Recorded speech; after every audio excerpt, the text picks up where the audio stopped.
Welcome back to Nasdaq Trade Talks. I'm your host, Jill Malandrino, Global Markets Reporter at Nasdaq. We're coming to you live from Inside ETFs in Hollywood, Florida. Joining me for this segment, we have David Mann. He's the head of capital markets over at Franklin Templeton. We are going to discuss ETF liquidity and a number of other trends that we're picking up on at Inside ETFs. David, thank you so much for joining us on set here. Now, what are some of the trends that you're seeing this year at Inside ETFs, how they're all playing out in the industry? Sure. So, interesting year last year, looking at like a lot of the flows between passive and smart beta. What I thought was interesting is there's become two camps. Camp one is just give me an exposure for as cheaply as possible, sort of thinking this single-digit basis points, which was about 2/3 of the flows. But separately, talking about outcomes, talking about risk-adjusted returns, the smart beta and the actives actually had a really nice 2018, so we've seen a lot of growing interest, especially in the smart beta products. Almost 90 billion of inflows last year, so we've seen that as a growing trend. All right, well, speaking of volatility, it sounds like it's here to stay for the most part, relative to 2017 for at least. How can investors be well positioned for it? How is Liberty Shares helping investors through these kinds of environments? Sure, so really just having a lot of conversations about the specific outcome investors are looking for within their portfolio.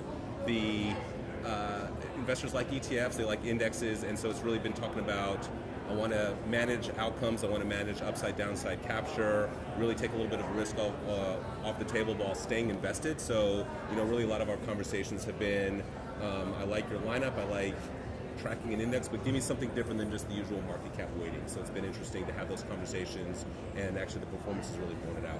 All right, now what are some misconceptions around ETF liquidity? You can't have an ETF conference and not talk about liquidity. It's almost like a contractual obligation. Exactly. That's exactly right. So they'll usually come in a couple forms. So usually we'll get a question about the size of the fund, or we'll get a question about the fund's average daily volume. So if it's the latter, which is the average daily volume, really having a conversation about what the ETF holds, leveraging the fact that even if the ETF doesn't trade a lot, the basket trades a lot. Mm-hmm. So really it's easy to leverage all the liquidity providers who are around this event today that can trade multiples of the average daily volume. Over half of funds last year had to trade over 10x the volume, between 25 and 100 million. So easy to get those trades done.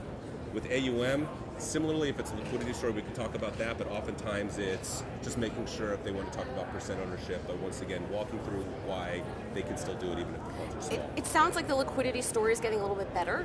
I think so. Yeah. One of the running jokes we've had is, to your point, we talk about it all the time, and so it's just, it's nice to have the new investors coming in. We talk about the liquidity, and now that we've been doing this for, it's almost my 10th year now, pointing to more and more in-market examples to say, no, here's an actual trade that happened within the bid-ask spread at a multiple of volume, really helps calm people's any concerns they might have. All right, David, thank you so much for joining us at Inside ETFs. Right, thanks, Jill. And thank you for joining me for the coverage. I'm Jill Malandrino, Global Markets Reporter at Nasdaq.